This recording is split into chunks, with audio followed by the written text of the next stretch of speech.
Hey, welcome back to Meet the Masons. Of course, it is Mr. Mason, Jared. I am here on the video solo this time. Kiara just put River to sleep and she is taking a bath. So we are having a late night. We actually had a rehearsal a little bit earlier for a dance production that we have coming up. And it's going to be a lot of fun. But nonetheless, that's not today's topic. Today's topic is actually about relationships. How to start good relationships, how to find the right guy, how to find the right girl, and what are some takeaways or some tips on how to accomplish that goal. So I have 3 quick tips. So if you notice, if I'm looking directly at the camera, if I turn over here, I'm looking at my notes because I got 3 quick points. Someone asked me how this process works and how it could work for them. So I decided to make another video because this wasn't the only person that we've had a couple people come up and ask us relationship questions. So I wanted to see if there's anyone else that might have the same questions. And if you do, we have a couple answers and some options for you to choose from. So the question goes, how do you find the right girl or how do you find the right guy? And it's similar responses for both sides. So I'll put it in 3 general groups with the things that we've learned on how to find and cultivate successful relationships. So the first 3 areas that you're going to look at are first self, patience, and listening. So how does that all tie together? Self is really important because as you are the best person that you can be and working to be better because no one's perfect, you're actually going to start attracting people to you that are working on themselves as well and working on improvement, whether it's in how they communicate with others or how they are on their job, or if they're going to the gym, or if they have bad habits that they're trying to end. They're going to want to be around people that are going to help them accomplish that goal. Because in life, we typically have 2 modes. One is pushing away from pain, and the second is closer to pleasure, which they work hand in hand. So as you're doing this, you want to improve yourself because the level of standards that you have at the moment or the instance when you're looking to find a new friend or new co-worker or a new business partner or a new relationship, you want somebody that's going to meet you where you are and, of course, take you to the next level to improve your overall quality of life or your general overall quality of the relationship. So first number is number 1, and that is going to be work on yourself. And the items that I have here are you want to be the best you can be, and you attract what you require, and they also have decoys as well. So the reason why I mentioned decoys is if you attract what you require, if you say, hey, these are my standards, I'm not taking anything below this threshold that I have set for myself because I had bad experiences in the past, and I'm not doing the same thing I used to do. Well, as you make that declaration or if you make that internal decision, you're still going to have opportunities to see if you're going to hold your course and not reduce your standards. Don't reduce your standards. It's not worth it. But there will be decoys. So you might have the perfect looking package, but the gift on the inside is like broken. It's like, come on, UPS or FedEx. You dropped my package. It says fragile. Obviously, we're not talking about literally UPS and FedEx. We're talking about actual people. So no one's perfect, but at the same time, you know what you want to have, and you don't want to skip out just because you see what's available in front of you, and you think that's the only thing that's out there. There's more options, and don't settle. It's not worth it. When you're looking at long-term decisions, long-term relationships, it's not worth settling. Number 2 is patience. Learn to communicate by your actions and not always by your words. So the one reason why I mention communicate by your actions, because you can talk all day, but if you don't walk what you talk, a lot of times you can give an impression to someone, but if your character behind that impression isn't lining up directly with what you say, your words are mute and void anyway. So it's better to have your actions accompanied with those words and let your actions speak for who you are. And they also will speak in your absence. People that know you, they'll say, hey, Jared said this. And somebody that knows me will say, yeah, he sure did say that. I bet he did.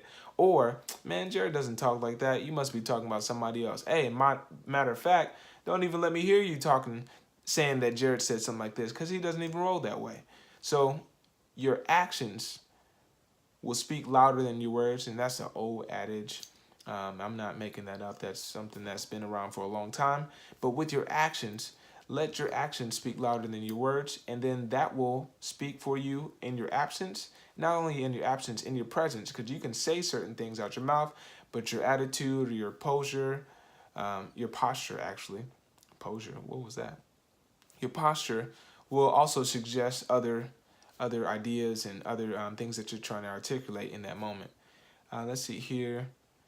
Have patience knowing long-term results can come from having consistent good habits. So yes, the second part of patience was having patience because in the long term, in the long run, your actions coupled with the correct words towards your goal are going to speak in your absence and while you're present. So if you're speaking what you're talking about and you're walking what you're talking about, you're going to get there. And the people that can only go with you are the people that either agree with you, or if they're not agreeing with you and they're trying to go along for the ride, it's going to be a short ride. They're getting out or you're getting out.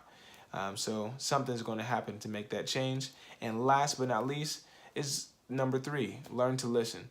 So as you're listening, people talk.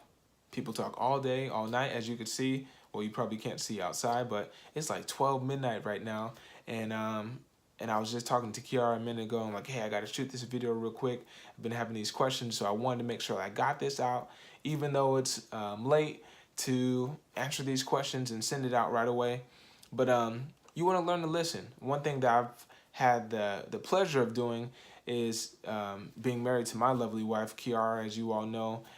Or if you don't know, I'm married to Kiara, and she's my lovely wife of almost 5 years to date, and we are still dating, but we're still married, and we'll be married in 5 years, and married for 5 years in November, that is. So that's this month. Woohoo! And learning to listen. So a lot of times when people listen, it's easy to listen to what other people say or what other people might suggest. But most of the listening that you do is actually when you're listening to yourself, your thoughts in your mind, what you think about yourself, what you say about yourself. And yes, other people's opinions and what they say and what they add to the conversation may have a critical value, but what you believe about yourself is what's most important. So I have a couple quick things. I'm going to look at my notes to make sure that I hit all the points that I wanted to share. So let's see here. Listening for peace. Yes. So as you're making the decision to grow in a relationship, let's say it's a business partnership, or let's say it's a new close friend. So you might have some acquaintances, but you're trying to see who you can bring into a closer circle, an inner circle. You want to take a moment to have peace about those situations. The reason why that's important, let's say you go to a party. You have some friends that you already know and some friends that of your friends that you're getting to know. So as your friends are all around, you're having a good time, then a couple strangers might be here or there. You don't just invite the stranger into your circle, not necessarily in most cases. So with that, a lot of times you can assess the person emotionally. And if you have a situation where you're talking, it's like you just get an awkward feeling like, whoa, this person seems a little strange. You might not know who they are. They could be the nicest person in the world. But if you got hairs on the back of your neck standing up just because somebody walked in the room, that might not be the person that you want getting in your car and going home with you in 15 minutes after just shaking their hand and introducing yourself. So you want to take a second to have a peace about it. And peace is like, okay, you feel calm, cool, and collected, because that's going to be an umpire. It's like literally calling the balls and strikes. I'm not sure if you're a baseball fan or not, but it's going to let you know what is coming next, what kind of pitch is thrown at you. So as people pitch themselves to you, whether it's conversationally, whether it's with their emotions, or whether it's with their posture, they're pitching certain vibes. And you know how people have the t-shirt, good vibes only. So as you're looking at the vibes or feeling the vibes, you want to take that in consideration, especially if you're looking at a romantic relationship or a business relationship. Let's say romantic relationship for now.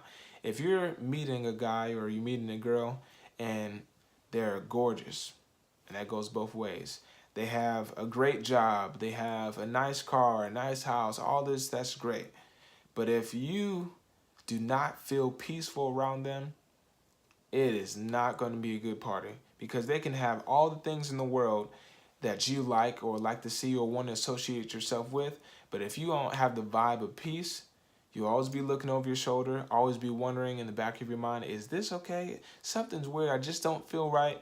And then a lot of times when that voice is not listened to, you hear a lot of horror stories. Like, I knew from the beginning, something just told me that this wasn't right, or just something, just listen to that something, because that something can steer you the wrong way. And actually, funny enough, I had an opportunity to listen to this something, and I almost missed my good thing. And I was like, you know what? Let me not mess around because of something that I know is not the right thing to do, because I don't have a peace about it. Like, if you have peace about going in the house, have you ever walked in the house and you're like, you know what? Something seems off, like the door was open or whatever. That's not the time that you just go in, you just lay on the couch. No, you walk around the house, check your house out. You walk around, make sure the windows are locked, make sure that nobody's in the house. You do the whole thing. You walk around, because if you accidentally left the door open, you've been gone for 2 hours, you're not going to be immediately peaceful in the house. You want to check the parameters. You want to check what's going on. Same thing with relationships. You want to check the environment. If everything looks good on the package, that's great. But then you also want to check associations. Hey, how's your work life? How's your relationship with your family? How's your relationship with your friends? Get to know some information. You might not want to go and just take this person home on that day. You might want to have a couple dates. Like, hey, how you doing? What else is going on in your life? Who are you really? Check them. Facebook, Instagram. Like, obviously that doesn't tell the whole story, but you can help yourself fill in some gaps by having conversation. And then also their character over time, because this is not obviously an overnight process, but nonetheless, 3 things that you want to look at are: 1, taking care of yourself and being the best self that you can be, because as you build your requirements and build your standards, you're going to attract other people that are building their requirements and their standards, and you do not want to break those. You don't want to settle for less than what you require. Number 2 was patience. Having patience, because with the long-term process of patience, you're going to need to learn to listen. And as you're learning to listen, you're going to communicate with more than just your words, because your words can talk for you. That's great. But you also want to talk by your actions, talk by your standards, talk by how you carry yourself and what you require, because people are going to treat you the way you treat yourself, or the way they feel you would allow them to treat yourself. Imagine going over a friend's house and everything is spotless. If you go and wash your hands in the sink, you're not going to leave any water spots on the counter. You're going to dry that mug with a paper towel, and you're going to have everything cool, calm, and collected, because if they keep their house clean, you're going to keep their house clean. So what you want to do is take that same perspective and present yourself in the same light that you want people to receive you. So if you want them to receive you well off, walk around well off. And that doesn't have to be that you have to have $10 billion in your account. It could just be the way you carry yourself, your conversation, what you do and don't say, what you do or don't do. All those things come into play. And last but not least is learning to listen, because people will tell you their issues, people will tell you their problems. Not only will they tell you those things, but they'll also give out a lot of information about how they carry themselves, what they require, and what their standards are. Like, how do they act with their friends? How do they act in public or in private? So all these things coming together are 3 ways of helping yourself in finding relationships and building those relationships to be healthier. So you don't have to go in and spill all the beans about everything in your entire life. You can look at these 3 areas and help them guide you into better relationships with family, friends, business partners, romantic relationships, the whole 9 yards. So hopefully that answered some of the questions that you may have had. Love to see if there's any additional questions that you have. I'll be glad to dive a little bit deeper if there's anything specific. But nonetheless, this is a quick midnight video, and I want to rock and roll on this one, so that way the answers were out. Love y'all. Catch you soon. Hasta luego. Oh yes, there was one other item I wanted to make sure to add. It's a quick bonus as far as relationships and goals. So hashtag relationship goals. So don't be afraid to have a mentor. You can have a mentor. You can have someone that's going to hold you accountable. You can have a role model, a pastor, a life coach. Have somebody, if you're on the road to finding better relationships, have somebody that you can look up to that says, hey, you know what? I want to model my relationships after this person. I want a relationship like yours. I want a relationship like theirs, or whoever the case may be. And don't be afraid to engage with that person and say, hey, how did you get your relationship to the way that it is now?